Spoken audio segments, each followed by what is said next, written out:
Hey guys, Brian Davis here from Spark Rental. So glad to be with you. And I'm so glad to have Lauren from Adulting is Easy with us as well. Lauren Keene Almond is a real estate investor based in Tampa, Florida. She and her husband plan on reaching financial independence and potentially retiring soon in their mid 30s. They have a portfolio of short term rental properties, stocks. Uh, so, on that note, Lauren, let's jump in and just start right at the beginning of how you got started in real estate investing and what your first experiences and your first deal looked like. Hey, Brian, thank you so much for having me. And my first real estate deal was my first home. I know there's obviously much speculation about there and much debate. Is this, an asset or not? But in this case, it ended up being because I ended up using that equity for rentals later on. So I'll start Okay. there.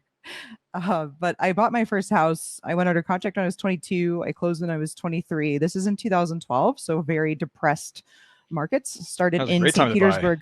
Yeah. Wait, I just happened to be the age where I needed to move out of the house, right? So I talk about this a lot where I was definitely the right age at that time. It was great that I was able to afford that house. It was $125,000. I was working as a manager at Toys R Us, making $28,000 a year, and I had $12,000 saved up from working in college. So somehow they approved me for this house, which was fantastic. I put 10% down. I actually borrowed 5% of it from my parents, which was like 6 grand, which I paid back over time. And I moved a roommate in. So maybe that's where the investing comes in. So the house hacking thing, which is where you buy a property, live in part of it, rent part of it out. So I had a roommate. My mortgage was 725, which sounds amazing now.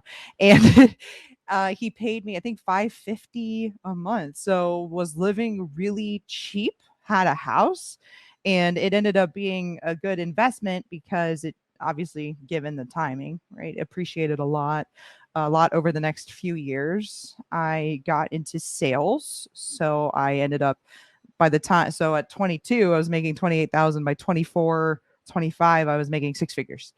And so when I got into sales, then I was able to max my 401k, max my Roth IRA, and there was money left over. And so I started saving for, of course, a BMW and a dream home. So that's the direction I went from there. But the one good move I make, I owe this to my dad. He really was they had, my parents growing up had one rental property, and he's like, you should move out and keep that first house, 3 bedroom, 2 bath, 1 car garage home in a B-class neighborhood, St. Petersburg, Florida.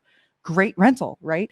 So he really encouraged me to do that, to the point that he let me borrow $28,000 to do it, so I could Oh put wow. 20% down on the next house instead of 10, because I didn't want to pay PMI, because the dad's like, you got to keep that house. I was like, well, I need 28 grand. He was like, okay. And I didn't think he would really do it. So I paid that back in about a year and a half or so. But at 27, then I had my dream home, a golf course community, BMW, and a single rental property. And I realized that I couldn't retire till I was 55. And I understand that that's early, but it wasn't early enough. And that was kind of where things really changed for me. No, well, that sounds a lot like many other investors' origin stories, if you will. The first house that I bought to live in myself, I also rented out a room to a roommate, which was great. um, and then I also kept it as a rental when I moved out. So yeah, no, that all sounds like a classic real estate investor origin story. So, how did you scale from there? How did you go on to buy your second, third, fourth properties? And as you scaled, what changed, in your investing strategy? So time is a big one, right? I needed those 4 to 5 years for the equity to really blow up in that first house, and the time to save, set my financial foundation with, the job.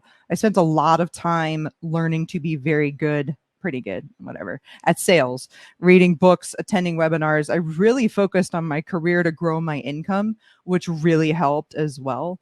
So 2017, I was 27. My now husband, then boyfriend, was living with me, and I had those two houses. We did that math a couple of years later, realized we couldn't retire early, even though we had pretty good jobs. I was making really good six figures. I think I made 200 grand in 2018, right? And still the numbers weren't looking great. So that's when we really decided we need some actual cash flow. And if you look at your budget, where we were at least, the number one line item was that house. This really nice house, the golf course community. And I'm like, all right, I need to get rid of this. And it was $25,000 a year that what we were paying to live there. And this is after taxes. So if you really think about it, that's like you got to make 30 grand to pay just that. Forget about everything else. And remember, I'm a few years removed from making $28,000 a year. So it just really smacked me in the face. Every month it was, I don't know, 2 grand or whatever, right? A little over. And that seems reasonable. But when you look at it like that you're making $30,000 just to live, I was like, we have to get out of this. And I had been looking for another rental property anyways, and I was getting beat out left and right. I knew I wanted a duplex because I had gotten into bigger pockets by this point, had done all of the reading, and was trying to be more of a professional landlord than a mom and pop landlord. And so I was getting beat out because there were all these cash offers on these duplexes. And so my next step was to sell that first home. I had lived in it 2 of the last 5 years, so there were no capital gains taxes on it. And then I paid cash for a duplex. So then at 29, my husband and I got married, and we were sitting at the one primary house and the duplex, and things started to get a little bit better. But then I really started thinking, all right, let's buy another one. But I kind of thought of it as like a buy one, get one free, like buy a primary residence, get a rental for free. I wanted to buy a house with an above garage apartment. That was the plan, right? And at least kill some of that, not lop some of that $25,000 off the top of our budget. And that's when things really sped up for us, is when we started kind of house hacking over and over and over. Yeah, I mean, when you knock out your housing payment, you can devote so much more money into investments right off the bat. I mean, the average person puts 25, 30, 35% of their income towards housing. So you get an instant, 25, 30, 35% savings rate just from knocking out that payment, or, reducing it significantly. So right. And it was higher than that because we had, really 2 very good incomes. I don't want to minimize the impact that had. It's not necessary. You can do some serious financial moves and get a really good foundation laid on less. But I am a proponent of, getting into sales. My husband's an engineer. We were making really good money. So we were saving at that point at least 50% when we started house hacking. And I brought this up to my husband. Hey, I want to move. He's like, oh, we just got here like 3. I was like, it's been 3 years, whatever. But I was like, okay, like picture this with me, right? Let's get rid of this payment and let's buy a place that has rental income. And while we're at it, like, let's just dream big here. Let's think that we're buying a house on this bike trail. There's a 45-mile bike trail here in Pinellas County, Florida, where if I was like, well, let's buy something along there, and let's buy in one of these little adorable towns here in Pinellas County. And while we're at it, let's find a way to walk to restaurants and bars and really do this thing, And I had him convinced about 15 minutes. It didn't take very long. And so we started looking. What we did was we started going to dinner in these little towns along this trail in Pinellas County. We found one that we really liked. And we ended up buying, we went under contract on a different place, but we ended up buying a bed and breakfast, a commercial bed and breakfast. It was functioning as such at the time. And we ended up being walking distance to the tourist area, but also the kind of main street downtown area. And kind of for all of those reasons, suddenly I wasn't thinking about long-term rentals anymore. We still had that duplex with the 2 long-term tenants on either side, but we're thinking, what if we did short-term rental? This is already a bed and breakfast, and we've got just a great location here. And so that's where things really, really changed for us. I mean, we knocked out. It had 2 accessory dwelling units, ADUs, and so with those 2 rentals, we knocked out our living expenses with literally that one purchase. We did need to do about $150,000 worth of work to it, and we were able to do that. I had the down payment saved, and then we sold that dream house, and we used that equity to do those renovations. And then we did a cash out refi there, got $100,000 back out, and had gotten rid of our mortgage payment. And so you're talking about, 2 6-figure earners with very little living expenses. And then we took that $100,000, bought this duplex that I'm sitting in right now, and killed some more bills and ended up being literally almost no bills. And then a year later, we did a 1031 exchange of that duplex into a 6-unit apartment building. And that was last year. And that made us officially FI, like officially no bills whatsoever. But we both still have full-time jobs. So we're just stacking it on at this point. Well, that's fantastic, and I love how you could see the evolution of your budget and your savings and investments, and then the passive income stacking up over time. Yep. It's a perfect case study of how to do this. So, out of curiosity, did you guys get rid of a car when you moved into the bed and breakfast where you could walk and bike everywhere? We haven't. So we weren't sure. I had worked at a company for 6 years at that time, and a fantastic company, great culture, loved working there, really set me up, obviously, like we've talked about. I wouldn't be where I am without them. But I was selling analog stuff, like in-person training. And I knew that I was going to want to enter the 21st century in terms of products and services that I was selling. And so with my job being kind of up in the air, I wasn't sure if I was going to need to drive for that job if I changed jobs. So we have to this point kept my car. It's a 2018 Honda Accord that I bought with 900 miles on it, paid cash. And then my husband has a Toyota 4Runner 2015 that just hit 100,000 miles. So we thus far have kept the Accord. I will say something else that we do, which is really strange, but we put all of our rentals on Airbnb. And so when something books, we move, which is why I'm not at that bed and breakfast right now, but my car's there. So we don't even really have my car a lot of the time. Long story short, we're definitely consider going to one car. We're dragging our feet a little bit. We just bought some electric bikes, and that really Nice. we can replace some trips with those too. So I feel bad, but I think the days of my Honda Accord are probably numbered. Yeah, so when my wife and I were living in the US, we each had a car, and then we moved overseas to Abu Dhabi, and we were like, well, we don't need a car here potentially, so we went down to one car, and we're like, well, we'll just see how it goes, and maybe we'll get another one. And it worked fine. It was just fine. And then when we moved to Brazil, we were like, well, let's try not having any car because we're living in an area that's very walkable and bikeable. And it's been almost 4 years now with no car. It's been awesome. I love biking and walking everywhere. But obviously, you do need to be somewhere that's feasible. For sure, for sure. And there are some things where, we both still have jobs. So there could be a situation where I live in the Tampa Bay area, like I said. So there could be a situation where my husband needs to go to Orlando for a few days or a day or something. And, what if I also need to do something for work that day? I mean, if it's fly out, no problem. I can totally take an Uber there. There would probably be some situations where it would get difficult. But yeah, we don't need two cars. It's really overkill at this point. Well, that's a illustration right there of how the financially independent lifestyle and reaching FIRE can compound on itself. Where You're right. If one of you were to retire, you could knock out even one more expense by getting rid of a car, right? Yeah, Or even potentially exactly. before one of you retires. So Yep. these can compound on themselves. I like to give the example that because we live entirely on my wife's income and we save and invest all of my income, we don't have to pay for things like disability insurance or life insurance because Correct. if, God forbid, something happened to one of us, financially, the surviving family Right. members would be okay, right?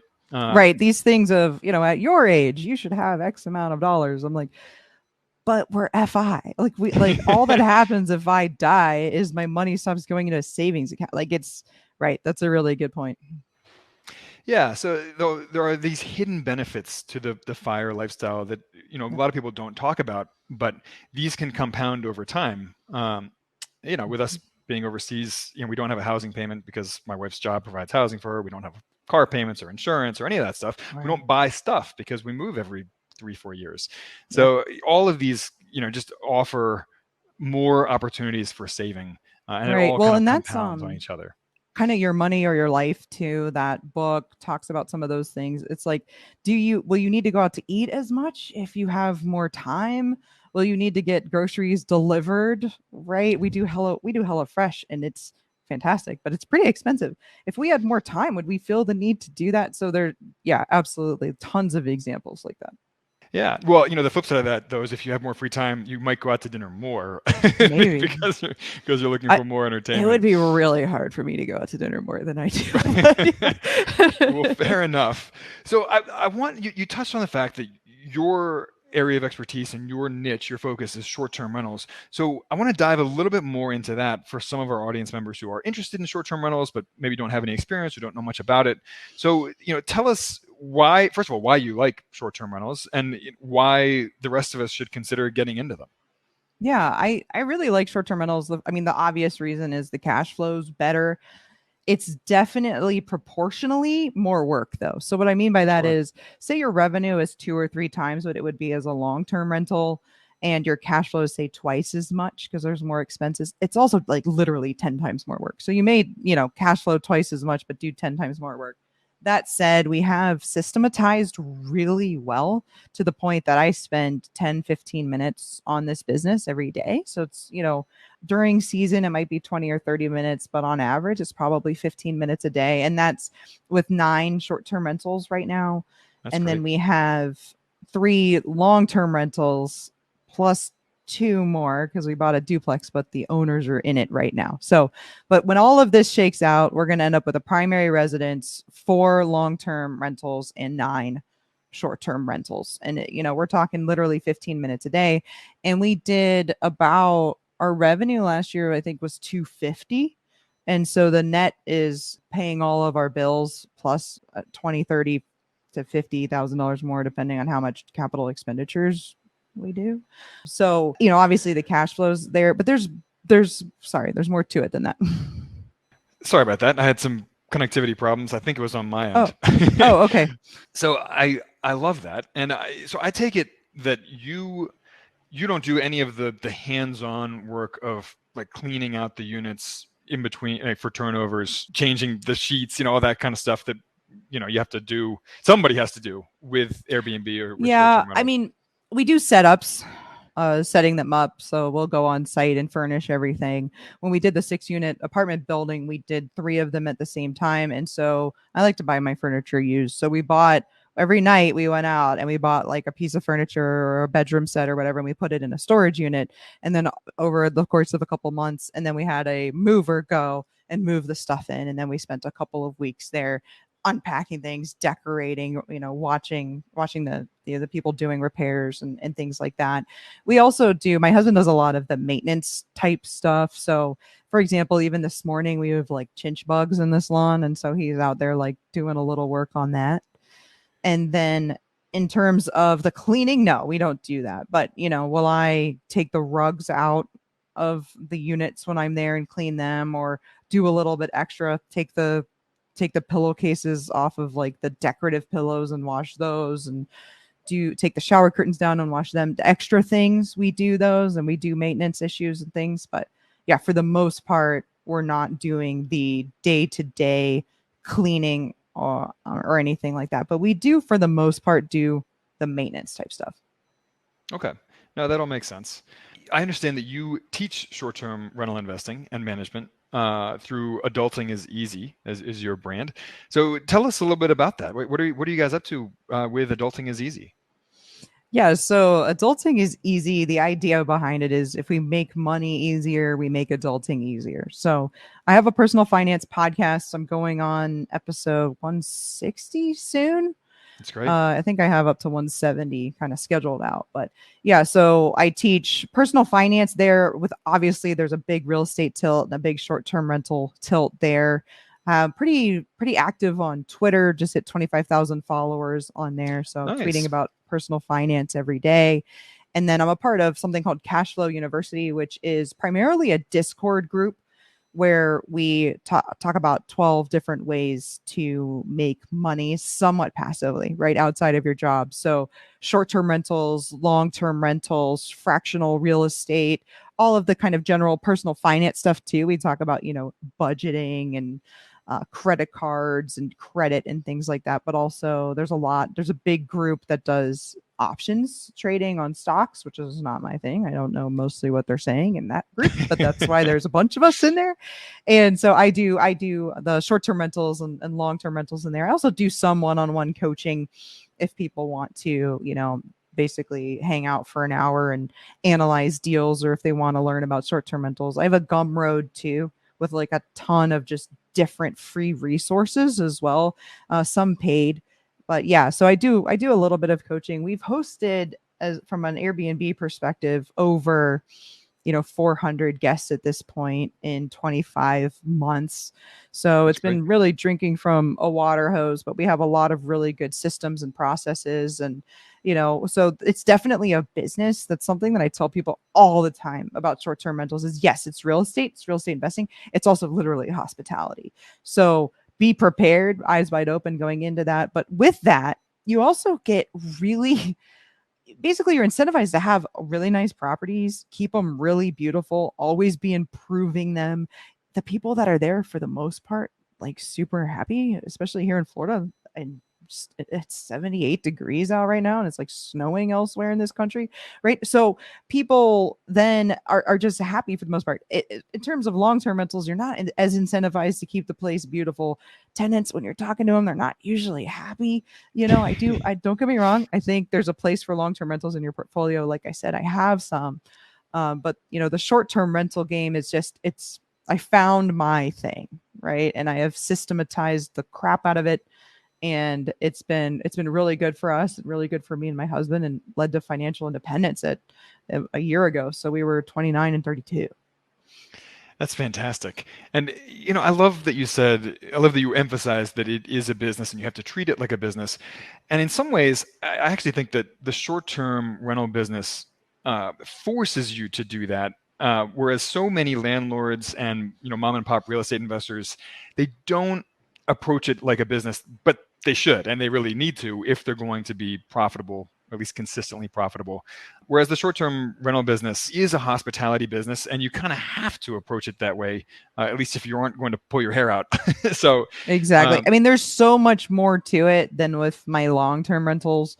And like I said, I have 5 right now, soon to have 4, because we're moving into one. But my tenants, if they miss rent tomorrow, okay, I'll text them.